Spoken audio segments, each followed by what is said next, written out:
Pridwin, I'm coming for you. Misha is not C tier. So the recent banners are housing some pretty meta-defining characters, but listen, a lot of people are sleeping on Misha. This guide will show you all the best light cones, relics, team comps, and eidolons that will make your Misha do insane damage. So for starters, Misha's signature, get that shit out of here. Use the Herda light cone. It's his best in slot. Don't use this garbage. But if the Herda light cone is on someone else, the Moles Welcome You is decent at S5, and Under the Blue Sky is also pretty good at S5. Then I guess a last resort could be a Secret Vow, but it's pretty mid. Now for Misha's relics, both the Pioneer set and Glacial set are pretty even in performance, so use whatever has better stats. Also, two-piece combinations of those work just as well, and can be combined with two-piece Messenger or Musketeer. The Planet Ornament set you should be using is Glamoth, it's his best in slot, but as placeholders, you can use Rudolent Arena or Salsado, they're only a tiny bit worse. As for Misha's main stats, he wants a crit rate or damage body, speed boots, unless you can get to at least 135 speed for Glamoth, then attack percent is okay, ice damage for his orb, then attack percent for the rope, and finally for his substats, speed until minimum 135 because of Glamoth again, then as much crit as possible, and extra attack rolls are nice. Moving on to Misha's best team comps and teammates, as a main DPS, his comps revolve around buffers and debuffers. More specifically, his best buffer will be Ruanmei, and best debuffer will be Pela. This is because enemies need multiple debuffs for Misha to fully use the Pioneer set, and Misha only applies one debuff at E0 and E1, and two debuffs at E2 and up. Also, since he's Destruction,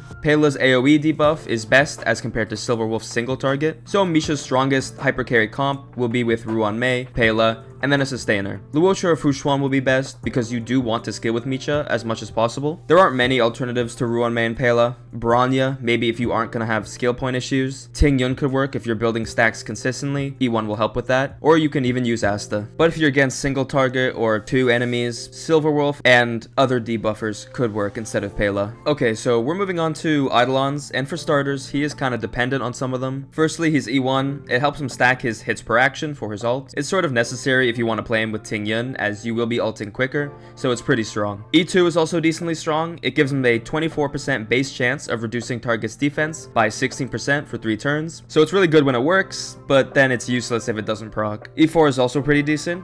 Gives him a damage multiplier of 6% per hit for his ult, so if you can gain all stacks, his last hit can do 60% more damage. Then his E6. It's also again pretty strong. It's a straight 30% damage buff to his ult, which is almost all his damage. Then there's also a little bit of skill point recovery, but the big deal here is the 30% damage buff. So through all his Eidolons, he does get significantly better and more versatile at E6. And that's it for the Misha guide. As I said, y'all are sleeping on this guy, okay? Jingliu power creep.